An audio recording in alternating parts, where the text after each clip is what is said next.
Welcome to I Used to Know. I'm Scott.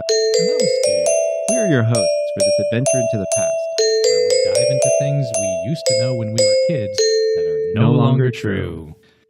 Hey, Scott. Hey, Steve. So it's that time of year again, man. Time to get my end of the year taxes ready? Oh, come on. No, it's the holidays, Oh, yeah. Scott. There's a spring in everybody's step, right? Don't you feel it? A song in everybody's thoughts. Joy to the world, peace on earth.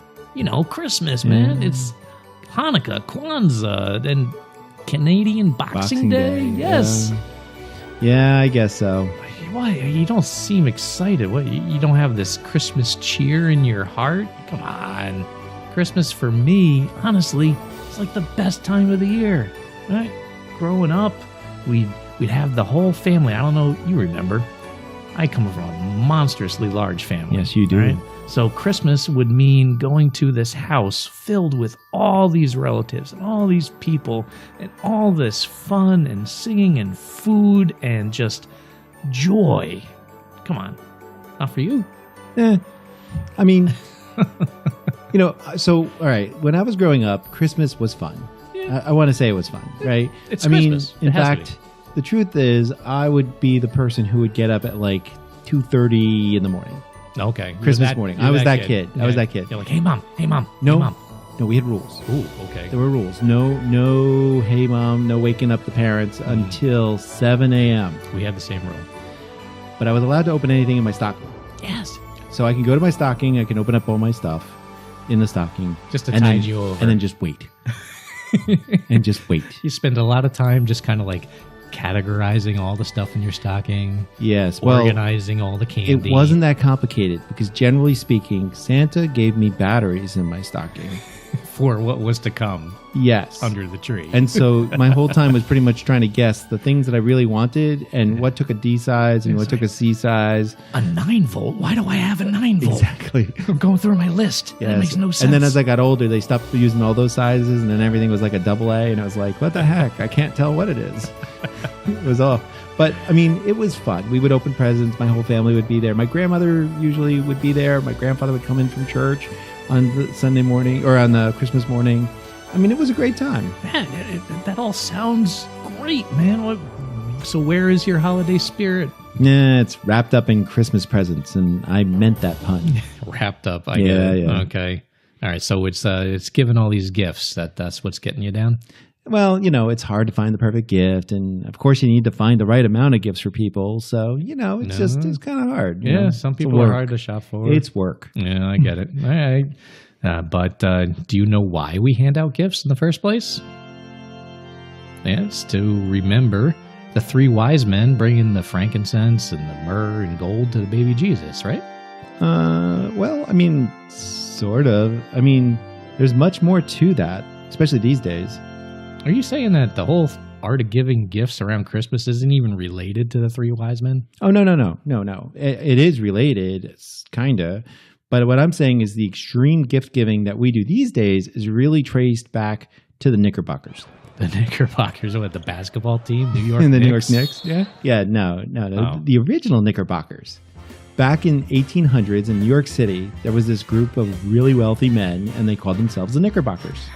That was the name that they chose. That was the name. I'm wealthy. I'll be a Knickerbocker. Yep. The New York Knickerbockers, the wealthy group. It's strange people. Okay. Yes, the original coastal elites. Oh. And they hated this time of year. Do you know why? Oh, it's New York. It's cold. It's winter in New York. They don't like it. Nope. Well, according to the Atlantic, right? I'm going to they didn't like it because poor people were constantly asking these rich people for food and drink. The nerve. Yeah, because see, this time of year was traditionally, both in Europe and in the early times of the United States, a time for helping those less fortunate. Yeah. Right? But they were not a fan of this. The Knickerbockers. No. So what they started to do was try to encourage specific celebrations, and they were trying to get people to do them inside, not on the streets. Oh, because then it's not in the public. Yeah, keeping the food and festivities among friends and not among the riffraff. The street urchins. Yeah, so they did this by enlisting one of their more well-known Knickerbockers by the name of Washington Irving. What? Oh, Washington Irving. So wait a minute. He's talking about Sleepy Hollow at Christmas time? This is a Halloween thing. Yeah. This is mixing up the holidays. Yeah, no, not exactly.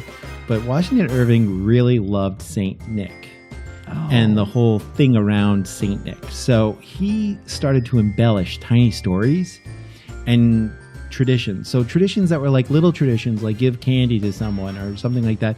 He would write these stories that were like making it seem like everybody was giving candy and everyone was dancing and having these lavish parties for the holiday.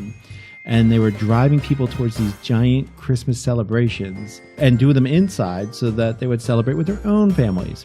And in this particular case with the Knickerbockers, to associate with people of your similar economic status. Oh, I get it. Yeah.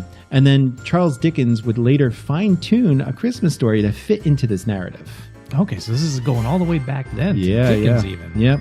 And then it was all brought home when there was a story called A Visit from St. Nicholas came out, which would be later known as The Night Before Christmas. Oh, and all through the house. 1822, yeah. Okay.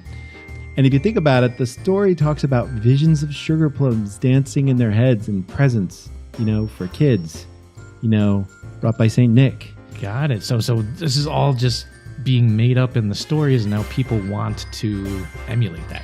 Yeah. So these elitist holidays started to take shape. But what ended up happening was this, at the same time, this new group of people started to show up. So while you had this battle of the haves and the have-nots, the emergence of the American middle class started to come out. Oh, okay. So now I'm starting to get it. The middle class wants to be a little bit like the elite, right? And then they've got these parties. So the middle class started giving the presents that they were reading about. Exactly. So throw in some quick rise of commercialization of commodities and, big businesses trying to get the masses to buy their stuff, and poof, everybody gives presents at Christmas. Poof, just like that. That is so crazy. Yeah. Even Washington Irving, I think I remember I researched, he went to England and actually convinced them the same thing. Really? Yep. All right. So you got a couple rich people wanted to have their own private parties, not help out the poor. They're trying to stay away from them. And because of that, we all give presents to each other at Christmas time. Yep. That would be it. And in fact, Americans, boy, do we like giving Christmas presents. Boy, do we. Yeah. A study performed by the National Retail Federation said that this year Americans are going to spend approximately $885 on gifts. Each American. Yes. Ooh. And so that adds up with holiday sales worldwide expecting to exceed $717 billion this year. Billion. That's billion with a B. Yes. And if you think of it this way, NASA's budget here in the United States in 2018 was $19.89 billion. So it's like $20 billion for all of NASA. All of NASA, right? Mars probes, going to moon, Orion project, all that stuff. All that compared to buying Christmas presents, candy canes, and buying Christmas presents, and all the wrap. Oh, wow. That's amazing. I know, it's absolutely crazy. We could be on every planet in the whole solar system with the money that's going into Christmas. Yeah, if you flip-flop them, everybody would probably have a nice little present and we could have a starship, something out there. Yeah, but come on. I mean, I still like giving presents, right? And sometimes the ones I want to give, they're so popular, it's hard to get your hands on them. Oh, yeah. Why don't we talk about right now the most popular Christmas presents that we used to know? Oh, yeah. There you go. Yeah. That we used to know. Show title. Yeah. All right. So that sounds great. All right. So I have a little list that I got from BuzzFeed. Oh, okay. What is this list? All right. So it's going over the most popular presents over the decades, and it starts in 1910. 1910. Okay, so these are old presents. Well, the first ones will be. All right, so here we go. Brace yourselves. The 1910 hot presents. Everybody's at the store waiting to buy these. Yes, was the rocking horse. The thing that used to sit in the corner of my house that nobody would touch. That was the hot toy of 1910. My favorite is the second one. Yeah, which is fireworks. That's on the other side of the excitement spectrum. rocking horse. Yeah, I read something about how that was very popular until lots of kids got hurt. You would. Shocker. How'd that happen? Yeah, who knew? And then finally, the third most popular gift in the 1910s were nuts, like the kind you eat. Just nuts. Just variety of nuts. And I think peanuts may count still back then as nuts, even though they were actually legumes. Oh man, that would be a depressing kind of Christmas. Just opening up your package is some Mr. Peanut jumps out. Oh well. Well, I mean, honestly, growing up, we used to also celebrate St. Nicholas Day. Mm-hmm. Oh, the oranges in the shoe. Well, we did it. It was fruits and nuts. Okay, yeah, makes sense. Mm-hmm. So, all right, so that's the 1910s. I'm going to go on with the 1920s. Okay, you're going to do the 20s? Yeah. So now it's the 20s. You got the flappers out there. Everybody's doing the Charleston. Was that the 20s? No, maybe the 30s. No, I think the 20s. It could be 20s. All right, so now you're under the tree and you pull out a radio flyer wagon. Now, I had one of those growing up. From the 1920s? Well, I think mine was from the 1920s. Mine was a reboot of a reboot of a reboot of a reboot, but it was a radio flyer. Okay. And I honestly used it for a very long time. Did you ride in it or did you pull stuff with it? Well, I rode it until I flipped it, and that was not a bad idea then, because I lived on a hill. Yeah. So that was a really bad idea to sit on it and to say, "Oh, I could steer it with a handle facing me." Yeah, it's not gonna work. I told you that. That wasn't clever. No. So I had that, but then I would haul things around, and then I figured out how to tow it with my bicycle, like a trailer. Yeah, you're resourceful that Yep. way. And then my radio flyer died when it gave up its life, basically, to become a bridge for my bicycle over some little stream. Oh, okay. Like it was rusted out and everything, so then I just took the sheet metal and folded it over so I could ride my bicycle over a stream. Everything, as you said, and reusing is recycling. There you go. It's good for the environment. Yeah, unfortunately, it might still be at that stream. Still, just putting metal particulates into the water. All right. Well, hope nobody chases you down for that one. Yeah. The next popular gift of the 1920s: shake your hand with a joy buzzer. Oh, yeah. Yeah, I never had one of those.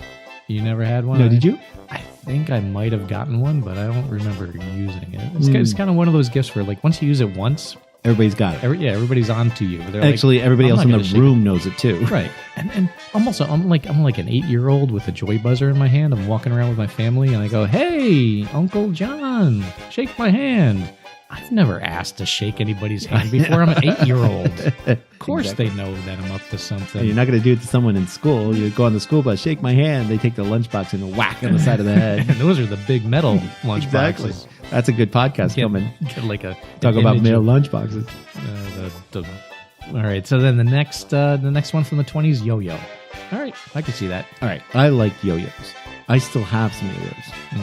And when we were growing up, remember, there was also that funky kind of yo-yo, the butterfly yo-yo. The butterfly and the Yo-Mega. Oh, that was the one with the spring that couldn't go wrong. You can't. It was like cheating. It would always come back. Always. Unless you tied a knot, it was coming back. That was good engineering, right? Because what's the worst thing about the yo-yo is that you can't do it if you don't put practice hours. Yeah, but you can do the tricks. You can put the sleeper or rock the baby. You can do any of those with the Yo-Mega. But you could end up scaring your brother. It would be you'd wing it right past their head. You'd be like, "Phew."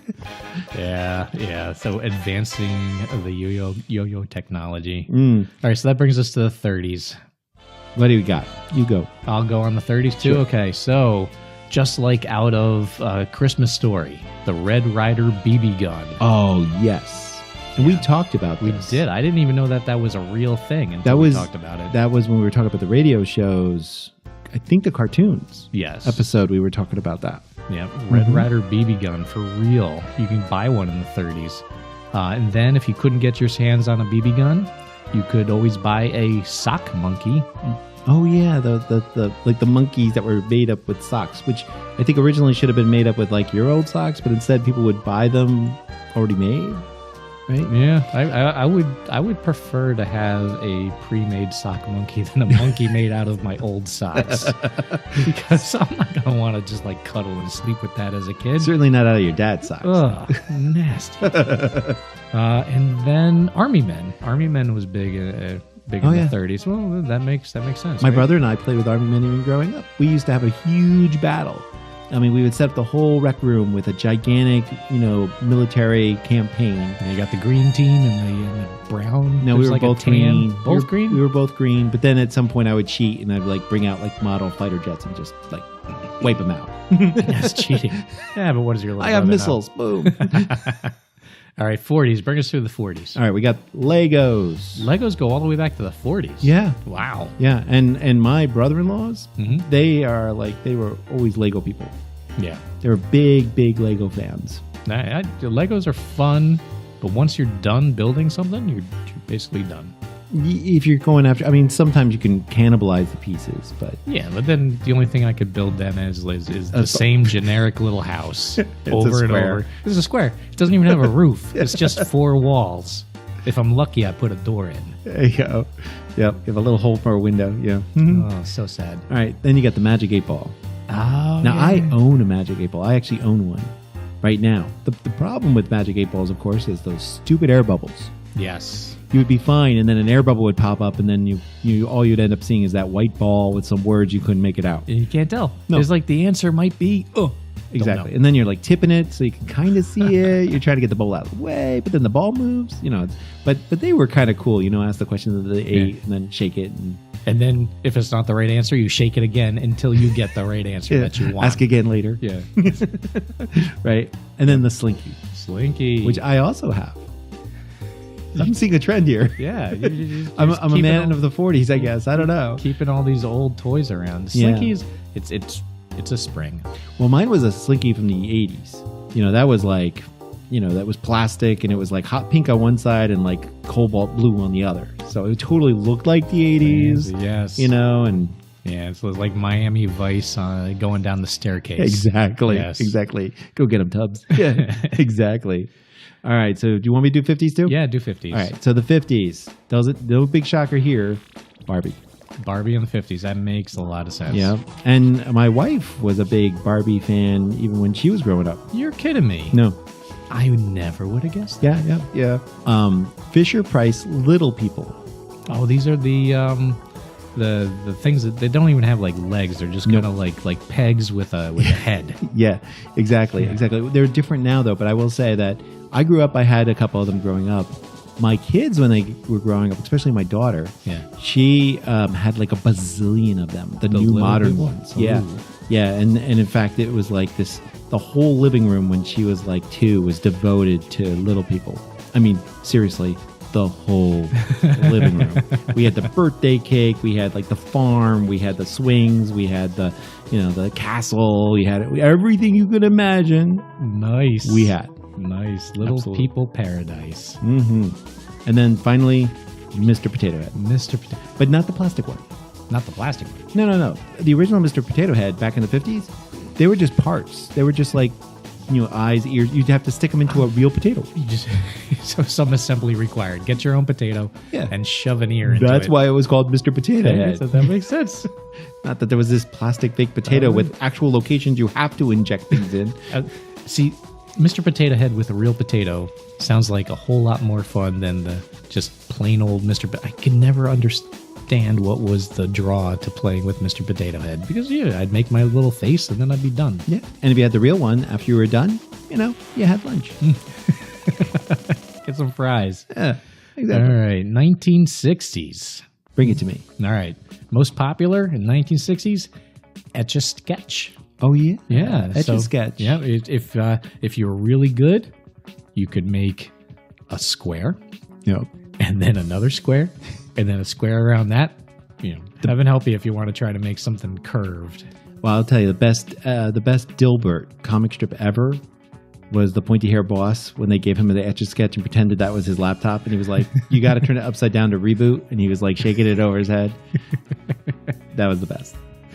The Etch-a-Sketch, and then the Easy Bake Oven. Oh yeah, with the like the 600-watt light the bulb. light bulb, and you had to get the special food to mix up the special batter so that it would actually cook under the heat of the 600-watt light bulb or whatever it was. Maybe it was 100-watt. It was 100-watt. Yeah, I don't think it was a 600-watt. Like, how come the plastic is melting? The neighbor is like, "Are they executing someone in that house?"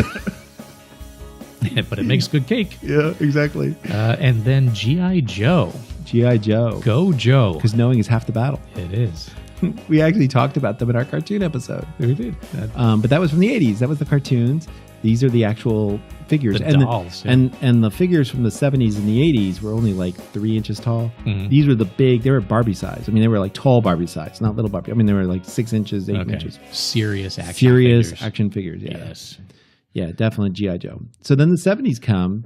And of course, everyone's favorite, which has made a big comeback recently, Rubik's Cube. Really? People are excited about the Rubik's Cube again? I think ever since they made that robot that can like solve it in like 1.1 seconds or something, now everybody's trying to solve it. And then I went to at Thanksgiving, I was at my brother-in-law's house. Yeah. And everybody was like downloading the Rubik's Cube solution app. So you take a picture of like the Rubik's Cube and it tells you how to solve it. Really? Yeah. That's cheating. Duh, yeah. But then I can never solve them. We had a friend who used to be able to do them like blindfolded. Remember that? We had a friend who could do it like. Hey, a couple minutes and it's solved. Yeah, it's crazy. I could solve it, but I have to take the Rubik's Cube apart and then snap it back together. Mine is the stickers. I kind of peel them off real good. Nobody will ever know. No.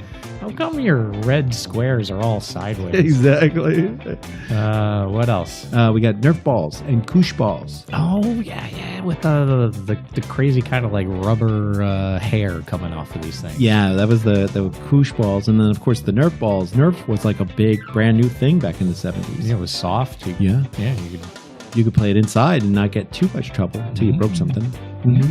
Not that I would know from experience. And then we have, of course, we're talking the 70s. Yeah. Late 70s. Yeah.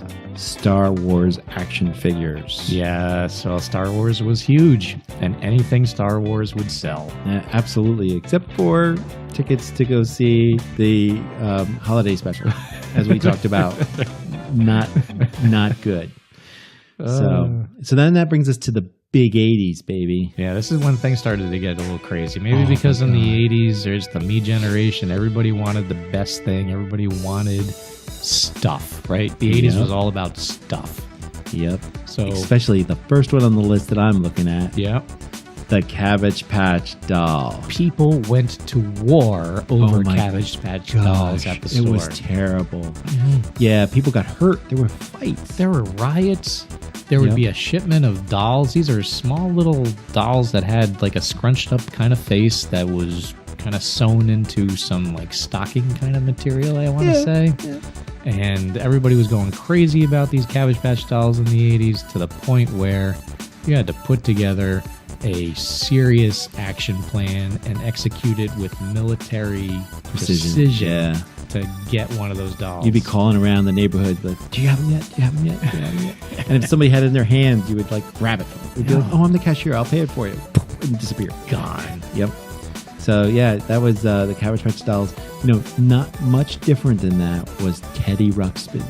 Not much different with regard to trying to get one of those. Okay, hard to get, but very different because Teddy would talk. Well, yes. From a technological perspective, it was amazing. It was for the kids. first talking doll. Are you kidding me? It was like a babysitter. It was. That's true. It was like parents would be like, "Here's Teddy Ruxpin. We're going to dinner. He's going to talk to you now while I go watch my news." Yeah. No, I never had one. But I never really saw one. But I don't know. They were looking interesting.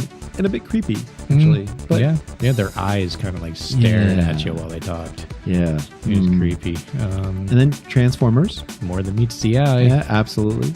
And then Pogs. I remember Pogs. I do not remember Pogs. These were like those little like almost like bottle cap kind of things, and you're supposed to collect them, and then there were little games that you played with the Pogs. Nope. No recollection whatsoever.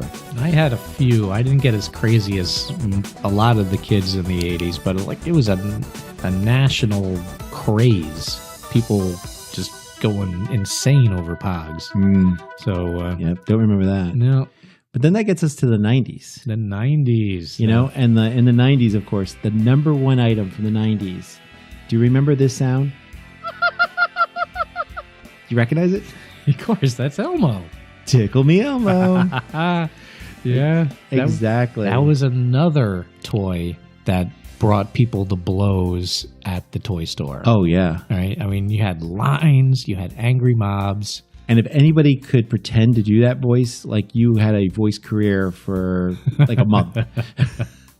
Like everybody wanted your recording on a tape player or something. Just right? to be Elmo was huge. Yeah, you'd like make out greetings to like people's kids just because you knew how to do Elmo's voice. And this is in the 90s because Elmo was still around, right? Well, Elmo came to Sesame Street on the later edge of it, and then Tickle Me Elmo was like in the very beginning of the 90s. But if I remember correctly, Tickle Me Elmo was like the #1 Christmas toy for like 3 years in a row. Yeah. I mean, it lasted a long time. They had a bunch of different variants. There was like a Hug Me Elmo. There were all different kinds of like Elmo skating dolls. Yeah, but they were still hard to get even the second year. It was hard to get a Tickle Me Elmo. I remember that clearly growing up. That was a strange one. And then, of course, one of our favorites, Super Soakers. So these are so much fun. Oh my gosh. Who came up with that? That's brilliant. It was like, you know what? Instead of having this tiny little water pistol that when you squeeze your finger really quick will activate a small pump, instead, let's pressurize a tank with air and force it to project water great distances like with great 100 force. feet. That's right.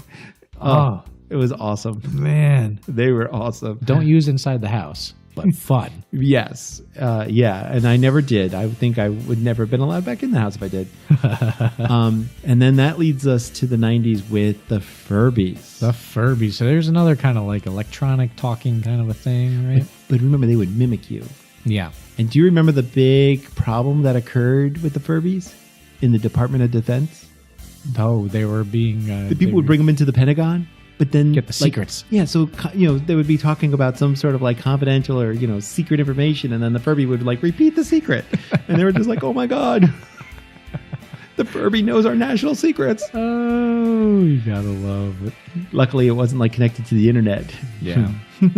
Not like everybody's phones now. Yeah, so or that little black cylinder sitting right behind me. Yep. Everything is going up to the cloud. Yeah, exactly. All right, so it gets us into the 2000s. Yeah. This is much more recent, so everybody probably remembers all this. Absolutely. The Wii, the Nintendo Wii. Okay, so that was probably the only time, in fact, it is the only time I ever went shopping early on Black Friday in the morning was to get a Wii.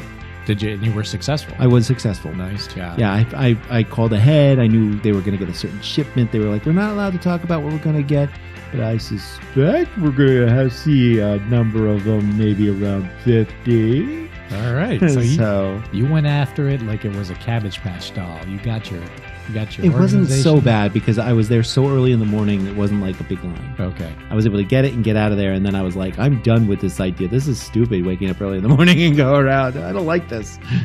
I want to sleep. So did you do the same thing? Did you wake up early for a Bratz doll? No. No.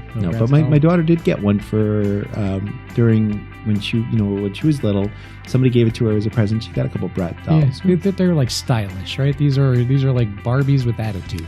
Yeah, they had definitude. Yeah, exactly. That was their claim to fame, in fact. Yeah. And then the Razor scooter. Of course, the Razor scooters, which are still big, actually. Oh yeah, I see them around. Yeah, Razors and Razor, all sorts of Razor things. My son's got all sorts of Razor stuff. Razor scooters. He had that Razor go-kart. He's got those Razor things that you put on your feet. They have the rollers on your shoes that give off sparks when you try to slide backwards. Really? Yep. That doesn't seem safe, Scott. Maybe not, but it's cool. You just have to move fast enough so the sparks are behind you. Yeah. So it'll catch your clothes on fire. Yeah. Details. So then now that brings us up to past the 2000s. What do you think, like today? What do you think is the big thing this holiday? V-Bucks. V-Bucks? Yeah, you know what V-Bucks are? I don't know what V-Bucks are. Fortnite. Oh, okay. Right. Yeah, so you could buy stuff at Fortnite. So you could do the dances, or you can do, you can get the step ups for your, the armaments and things. You can get different skins. Yeah, those guys are getting rich at the speed of light. Lots of money in Fortnite. Yes. So that is electronic money. I'm thinking a toy for under the tree, and my kids are all grown, so I don't have my finger on the pulse of what's big this Christmas. But according to the internet, there's this thing called a fingerling. Isn't that a potato? It is not a potato. It is a... Back to Mr. Potato Head. It is a little electronic finger puppet. So it's a finger puppet that you can interact with, right? Because it's all connected to the internet. Of course you can. It's your finger. And no, you're not... Mrs. Torrance. For everybody who I wish you could see him right now talking to his finger. So you have this little electronic finger puppet, and it can sing, right? And it can move around. It can swing off of your finger. It goes to sleep. It does all this pretty crazy stuff. So it's pretty exciting, I guess. If you want an electronic finger puppet. So, all right. Well, I'm totally out of it. I don't know what else is really popular right now except for Fortnite. Well, we've got to get you more excited about Christmas. All right. Okay. How about this? Maybe if we had more people trying to convince me to be really into Christmas. That's what we probably need. Yeah. I need a little more help than just you. That's a good idea. So I have an idea. How about we ask some of our family members to come into this podcast and tell us what their most, we'll say, memorable presents are. I mean, I don't want to put them on the spot and say what's their favorite. And I also don't want to say what's like their least favorite. Yeah, that could be mean. So let's do with the most memorable. And we'll bring our family members in. All right, sounds great. Cool. Let's do it.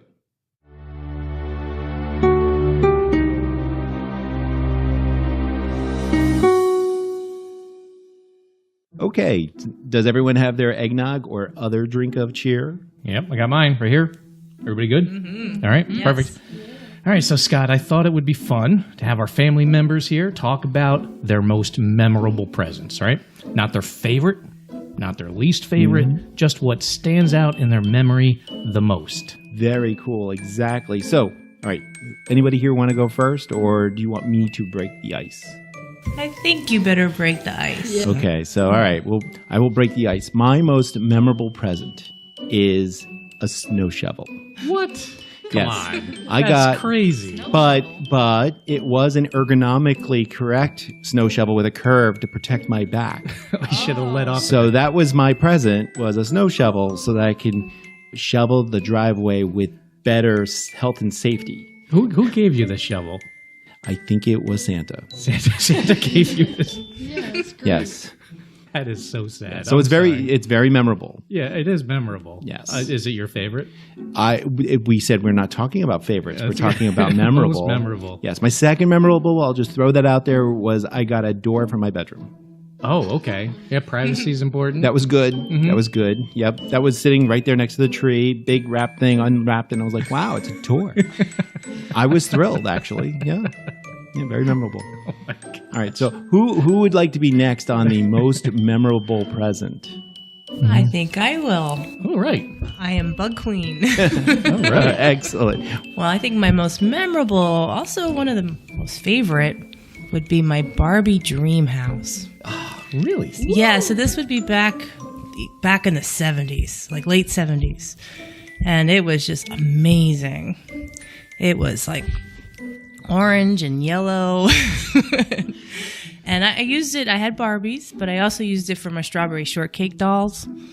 Why not, right? That's not canon. I mean, you got mixed up different kinds of universes inside of a Barbie dream house. It's like Batman showing up with... Sometimes you have to think outside the box. That is amazing. I guess so, yeah. Right? So that was a lot of fun. That was an amazing present. I have younger brothers, 2 younger brothers, and I went away to college. And they're a lot younger than me, and they got to play with it too. But you know what they used it for? I come home G.I. Joe? No. He-Man. No.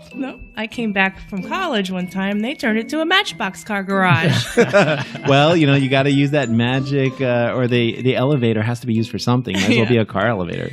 They were all like Mercedes-Benz. Oh, yes. Yeah. Because it's the dream house. It was a dream house. Yeah. Right. So that would be my most memorable gift. Okay. That is so funny because I have known you for decades. Right? And I did not have you didn't see that one as coming, a Barbie grow up. Yeah, I liked my or Barbies. Growing up with Barbies. Wow. I'm learning a lot today. Right, who's next? I think I'll go. All right. I'm Stevie Jump. That's right. This is Stevie Jump who did our theme song. The incredible Stevie Jump. Yes. My memorable gift was the Segway I got from my parents. Ooh, the Segway. Wait a minute. What? You have a Segway? Yeah, I got it for Christmas last year. Honestly, Yeah. why are you not riding it right now? Because I'm doing the podcast. Believe me, if he could, he would be like, he wouldn't walk to the bus. He would just see him like with his two little wheels everywhere. Yep. No more feet. It's amazing. So honestly, is it easy to ride on? Well, now it is. Well, I'll tell you, the funniest event I ever saw, I think, was when you accidentally, you didn't think about it, you stopped, and then you powered it off without getting off first. And so the gyroscopes were like, I'm Okay. done. I didn't hurt myself. I was No, you jumped right off. That's why your Stevie jumped. Yeah. That's where it came from. Yeah, there you go. Stevie, jump off the Segway. Exactly. It's a full name. All right, who's That's next? awesome. Oh, can I go? Sure. All right. So mine is a little geeky. I don't know if anybody is going to Shocker. remember this, but text adventures used to be the big thing way back in the day, like in the 80s. You remember Zork, right? You remember? No, but Okay, Adventure? No? Anybody? No. Okay, well, What is this? so it is a video game that is not a video game. You play it on your computer, and instead of pictures, there's a paragraph of text or prose. And Exciting. You read it. Yes. It's like choose your own adventure book Yes. with a computer. Exactly. That is exactly Okay. what it's like. So it says you are in front of a house. What do you want to do? And you would type, go north. And then you would go north. And hopefully that would be into the house. And then, or open door. And then inside it would say, you see a bottle on a table. What do you want to do? And I'd be like, drink bottle. Right? I Things love like it. that. Yeah, it's great. I told my grandmother about this, and she went out and found a collection of all 26, I think it had to be like 26 different Scott Adams text adventures.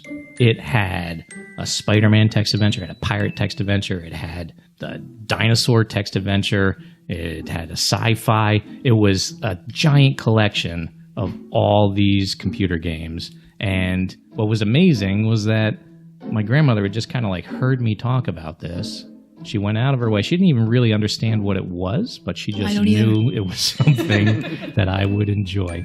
Well, later on your iPad, I will download one of these text adventures, and you will understand the joy that I had as a young 80s child growing up. No, I'm good. All right. I'm sure I will. Remember when you guys sure. walked around the house saying, "Oh, that's so 8-bit." Yeah, this is like oh so 2-bit. This is way back. Way back. Yeah, exactly. Oh, I can't. I'm trying to share with the group, and you guys just keep boosh, getting in on me. Oh, goodness. All right, who's next? Who's next on the chopping block? It sounds like. I'll go next. Oh, Okay. okay. All right, so I'm Steve's daughter. Oh, hi, Annabeth. Hi. So my most memorable gift would be when I was around 5 or 6. My Nana got me and both of my siblings these huge plush dog stuffed animals, and they were like 4 or 5 feet in length. They were huge. Remember? I remember this is giant. Yeah, they were giant. And when you were a little kid, like it was bigger than me. And bigger is always Yes. better. And I did not have a dog yet because my parents were mean. So this was my replacement. Yeah. But I'm taking notes on that one. What do you mean we're mean? true. Me and my brother used to hold the floppy ears and ride down the stairs like they were horses or something. Or sleds. Or sleds, yeah, or sleds. But it was a great gift that I got many years of stair riding out of. That's not what they mean by dog sledding. Just so No, you know. it's not, but you gotta get creative. I did not know that. That was your That's most my memorable. Most memorable and favorite gift. Did yours have a name? I don't remember, but it was a big Saint Bernard. I remember that. I do remember. This thing was huge, and every time we're trying to clean up your room, it was Yeah, an I never effort got to rid try of to it, get around ever. it. Yep. All right, who is next? Hi, I'm Rebecca. I am Steve's favorite daughter, second Not daughter. true. Not true. We do not have favorites in our house.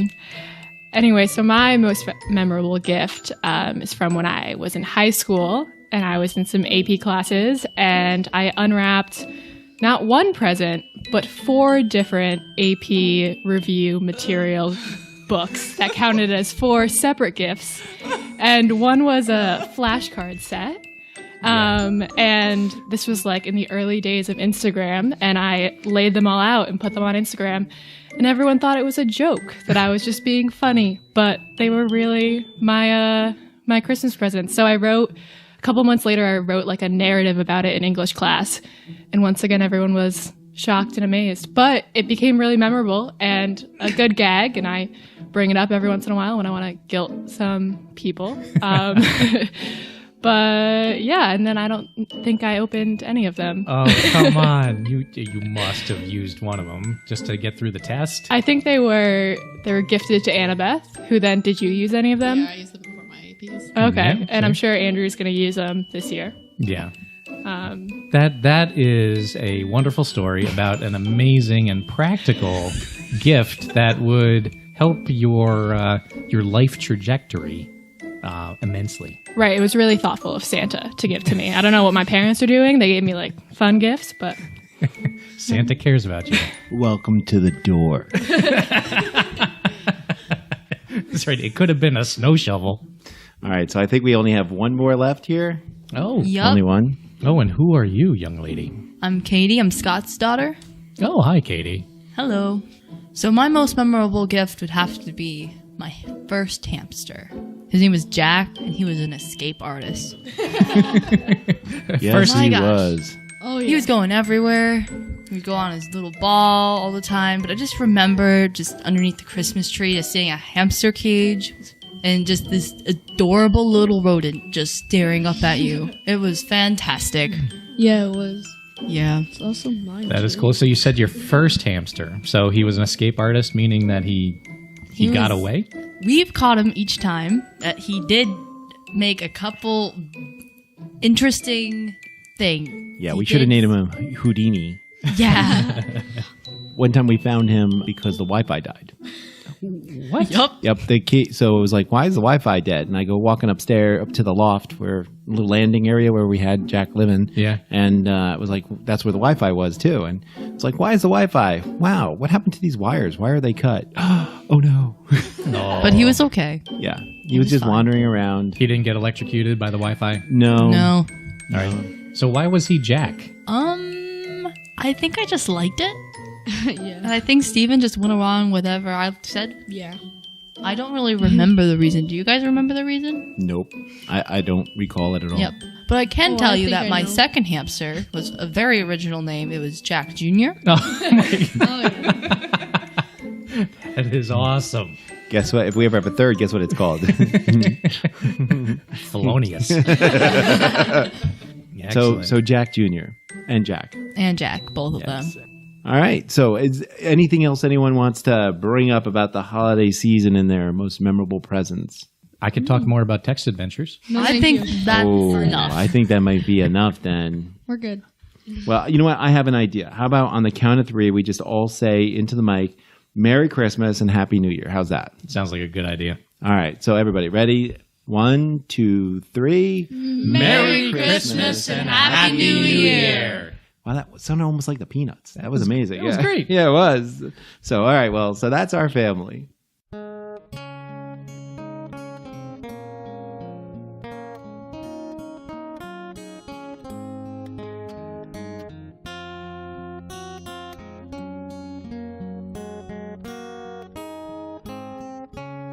So we want to thank you all for listening to I Used to Know. I hope you're enjoying our podcast and find it fun and informative. I know I have a lot of fun doing it. I have a lot of fun doing it too. I mean, this has just been an amazing ride, and we love having the chance to share all of this with you all. Absolutely. So from our families to yours, we wish you a great holiday season. And a very, very happy new year. Here we come, 2019. Yeah. Thank you all for your support. 3s and 8s, everybody, and happy holidays. Talk to you soon. Bye.